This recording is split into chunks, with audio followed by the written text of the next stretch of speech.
नमस्कार स्टूडेंट्स, मैं डॉक्टर रेनू जौहर आप सबका मेरी इस आहार और पोषण विज्ञान की वीडियो क्लास में स्वागत करती हूँ।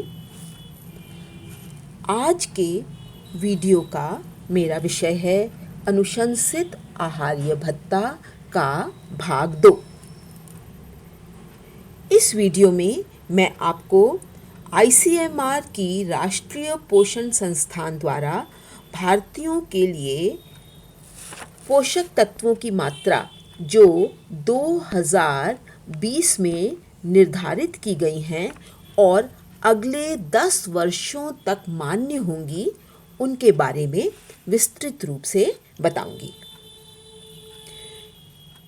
इसी वीडियो के भाग 1 में मैंने आपको अनुशंसित आहार्य भत्ता या RDA का एक इंट्रोडक्शन दिया था तथा उसकी संकल्पना के बारे में भी बताया था।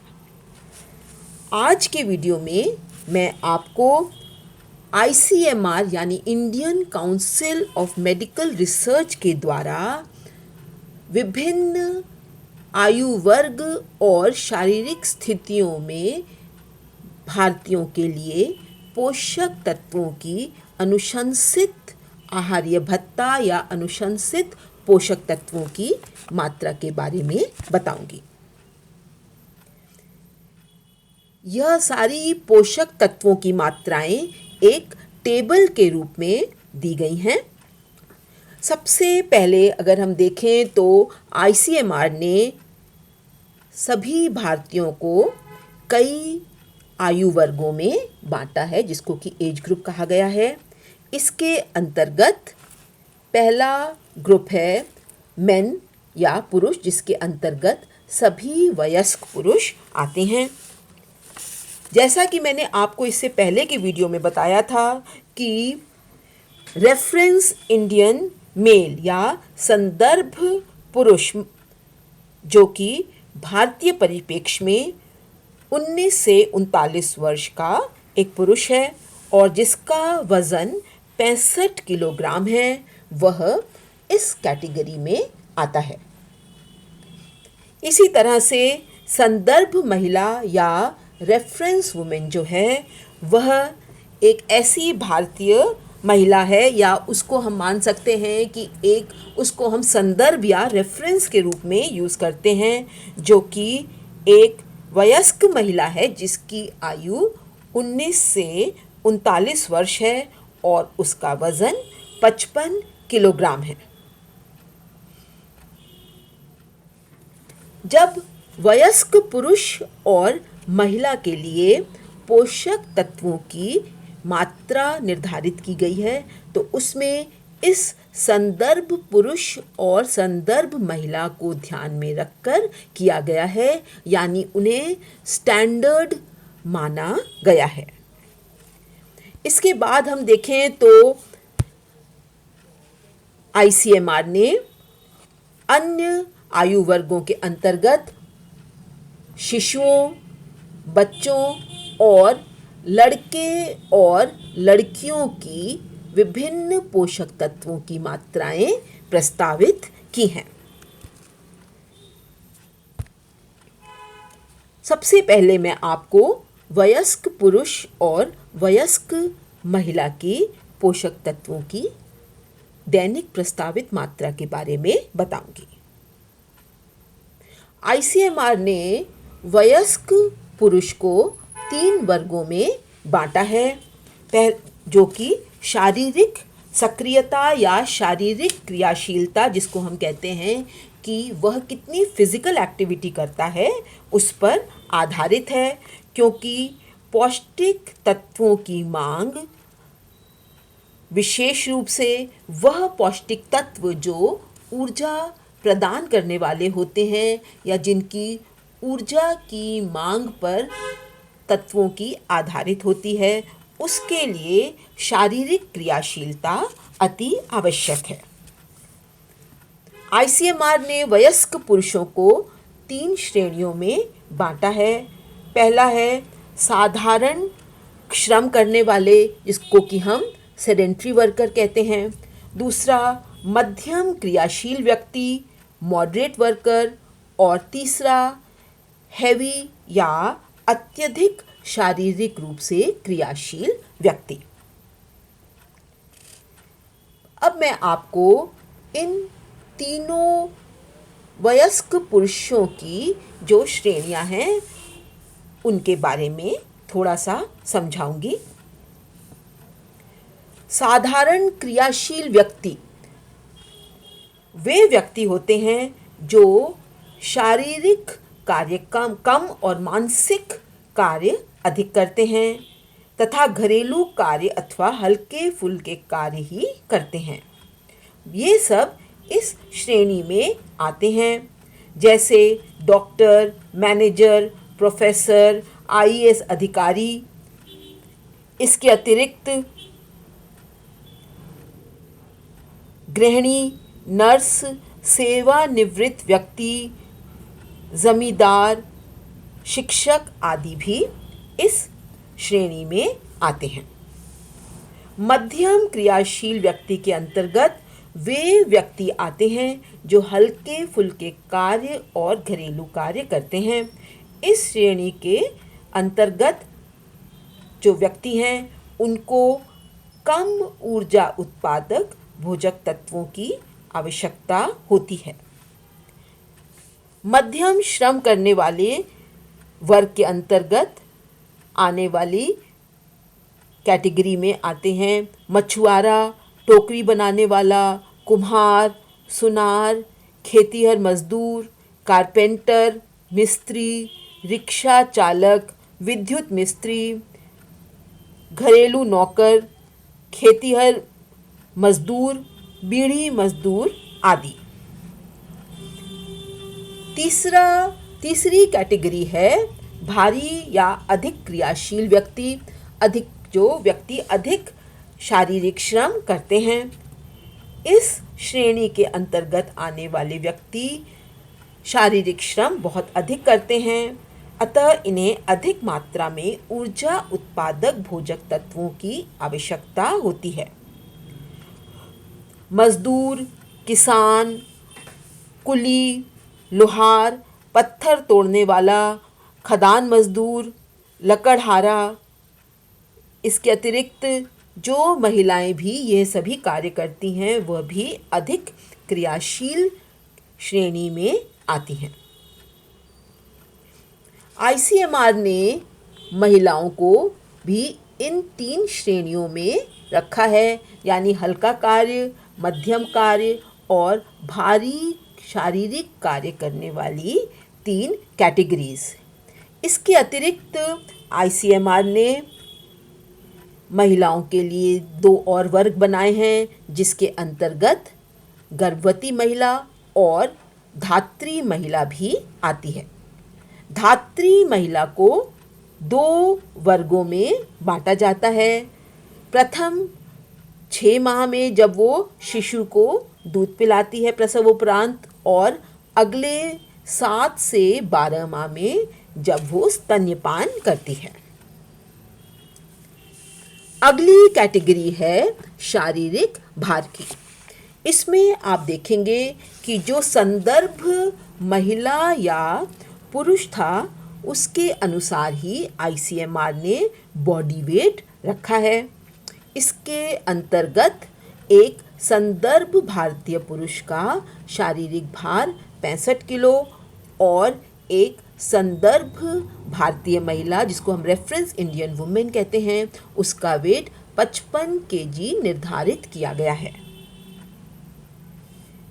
गर्भावस्था में क्योंकि सामान्यतः महिला 10 किलो वेट बढ़ा लेती है या उसका 10 किलो शारीरिक वजन में वृद्धि होती है, इसलिए आईसीएमआर ने गर्भवती स्त्री के लिए 55 प्लस 10 किलोग्राम वेट निर्धारित किया है।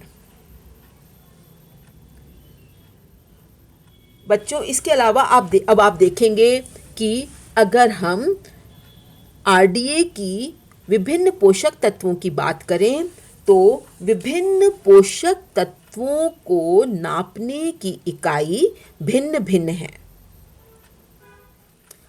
प्रोटीन को ग्राम प्रतिदिन के हिसाब से नापा जाता है, कार्बोहाइड्रेट को भी ग्राम प्रतिदिन के हिसाब से, कैल्शियम मिलीग्राम प्रतिदिन, मैग्नीशियम भी मिलीग्राम प्रतिदिन, लौह लवण मिलीग्राम प्रतिदिन, जिंक मिलीग्राम प्रतिदिन और आयोडीन माइक्रोग्राम प्रतिदिन के हिसाब से नापने की इकाई होती है।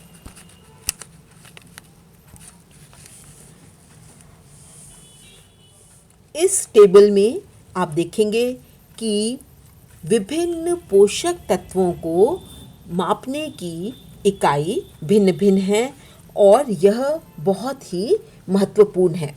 जब भी आप किसी पोषक तत्व की दैनिक प्रस्तावित मात्रा या अनुशंसित आहारीय भत्ता लिखें तो आपको उसमें उसकी इकाई या कैसे कितनी मात्रा में उसे लिया जाएगा उसको मापने की इकाई लिखना आवश्यक है। इसमें आप देखेंगे कि दो तरह के तत्व होते हैं हमारी बॉडी में, स्थूल पोषक तत्व और सूक्ष्म पोषक तत्व। प्रोटीन, कार्बोहाइड्रेट क्योंकि स्थूल पोषक तत्व हैं इसलिए उसको ग्राम प्रतिदिन से नापा गया है, जबकि कैल्शियम, मैग्नीशियम, लौह लवण, जिंक और आयोडीन यह सूक्ष्म पोषक तत्व हैं।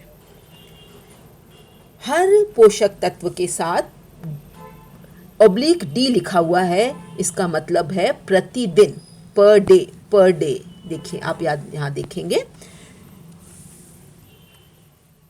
इस टेबल से आपको समझ में आ गया होगा कि 1 ग्राम में 1000 मिलीग्राम होते हैं और 1 मिलीग्राम में 1000 माइक्रोग्राम होते हैं।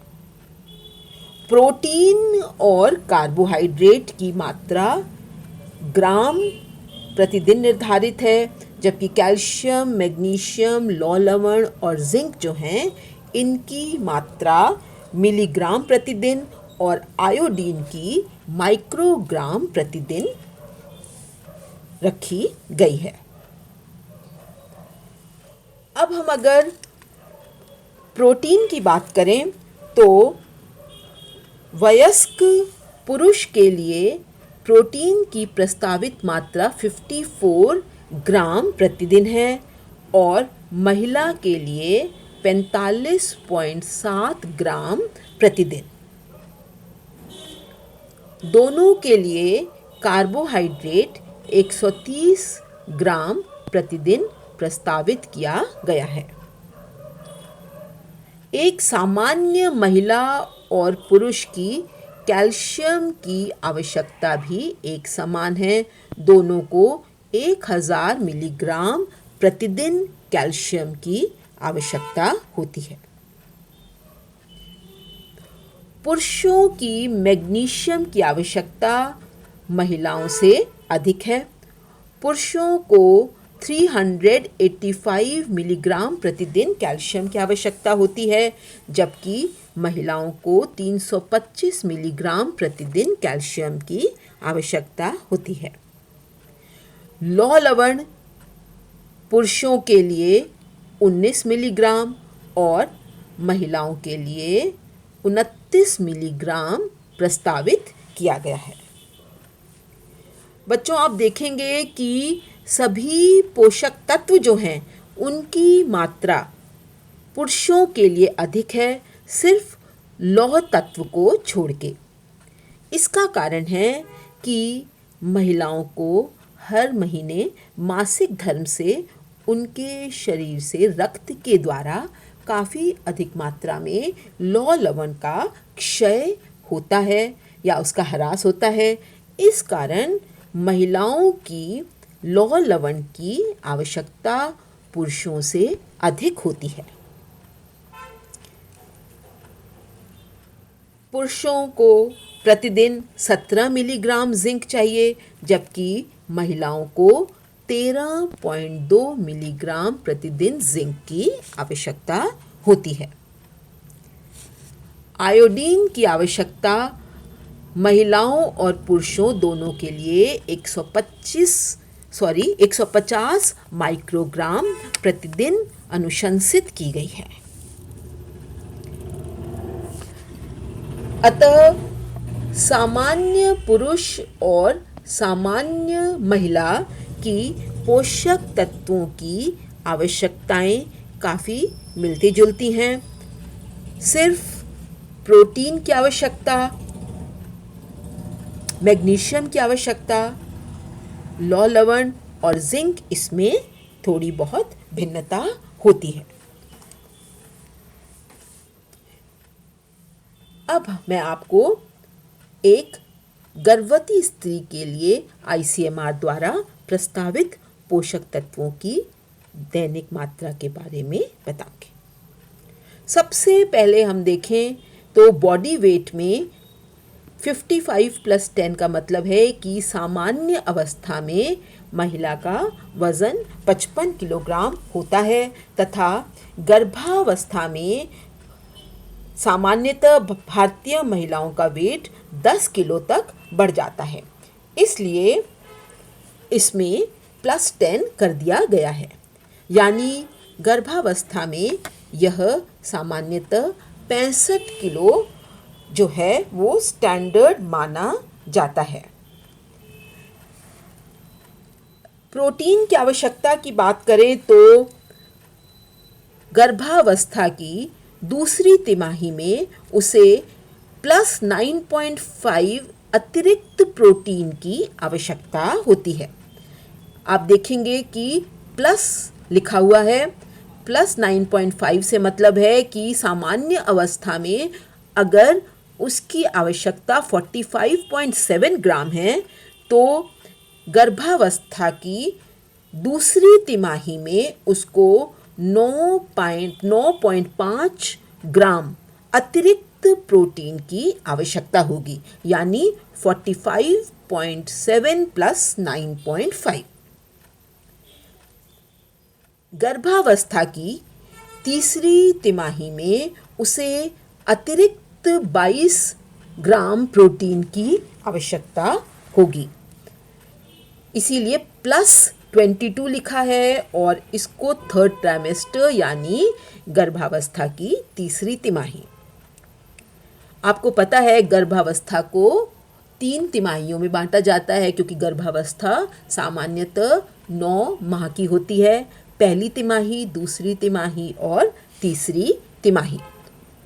दूसरी तिमाही में उसे 45.7 जो कि उसकी सामान्य आवश्यकता थी उसमें 9.5 ग्राम अतिरिक्त प्रोटीन प्रस्तावित की गई है, जबकि गर्भावस्था की तीसरी तिमाही में 45.7 + 22 ग्राम प्रोटीन अतिरिक्त प्रस्तावित की गई है। कार्बोहाइड्रेट की मात्रा भी सामान्य महिला की 130 ग्राम होती है जो गर्भावस्था में बढ़ के 175 ग्राम हो जाती है।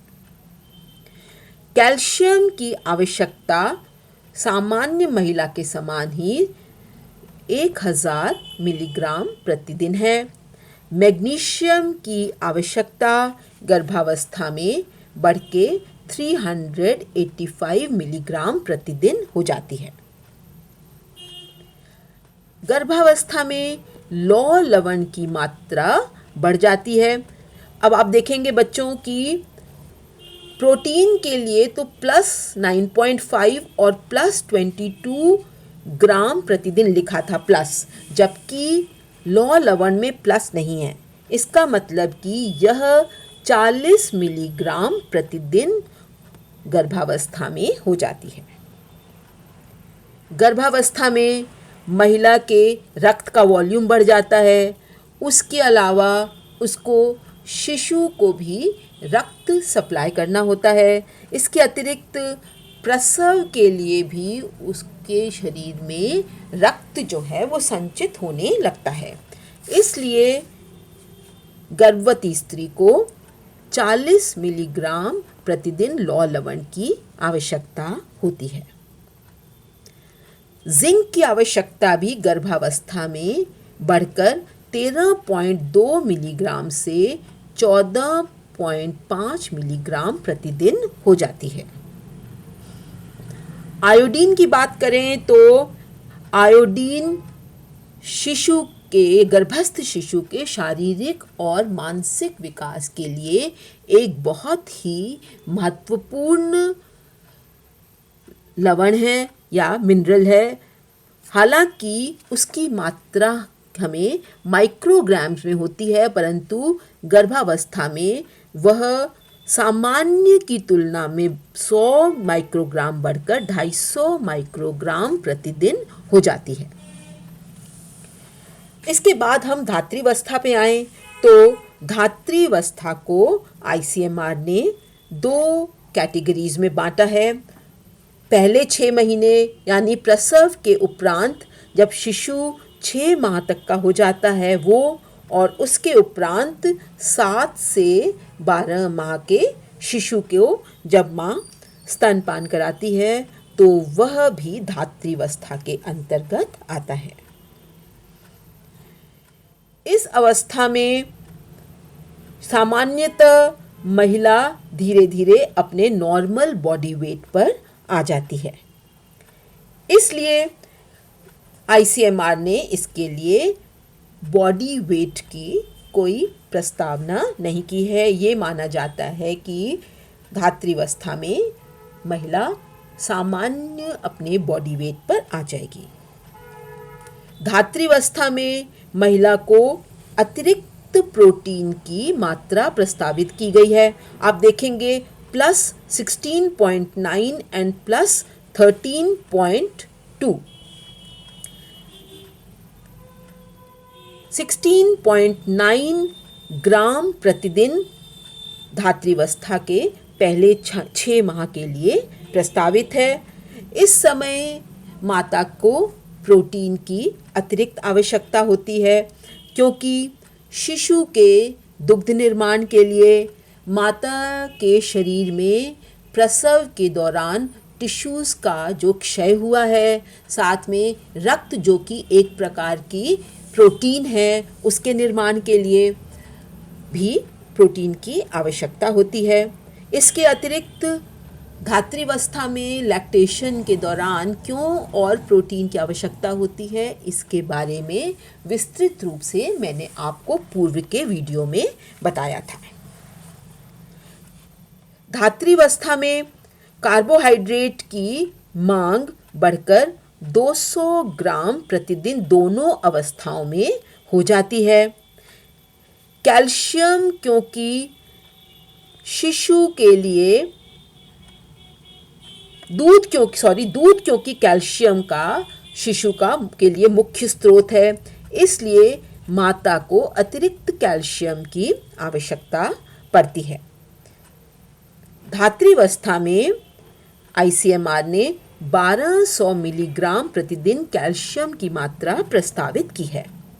इसी तरह से मैग्नीशियम की मात्रा 325 ग्राम जो कि सामान्य अवस्था के समान ही है प्रस्तावित की गई है। लौह लवण की मात्रा 23 मिलीग्राम प्रतिदिन और जिंक की आवश्यकता 14 मिलीग्राम प्रतिदिन प्रस्तावित की गई है। इस अवस्था में आयोडीन की प्राप्ति शिशु को माँ के दूध से ही होती है, इसलिए आईसीएमआर ने धात्रीवस्था में 280 माइक्रोग्राम आयोडीन प्रतिदिन प्रस्तावित की है। तो बच्चों,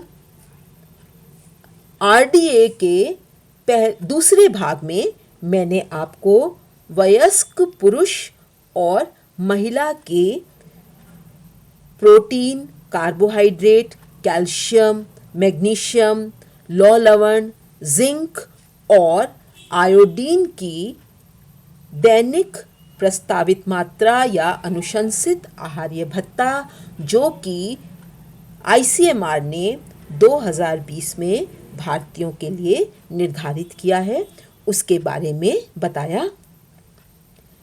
अगले वीडियोस में मैं आपको अन्य आयु वर्ग जैसे बच्चों, शिशुओं, किशोर किशोरियों के लिए इन्हीं पोषक तत्वों की प्रस्तावित मात्रा तथा अन्य पोषक तत्व जो कि इस वर्ग में नहीं आए हैं उनके बारे में बताऊंगी। धन्यवाद।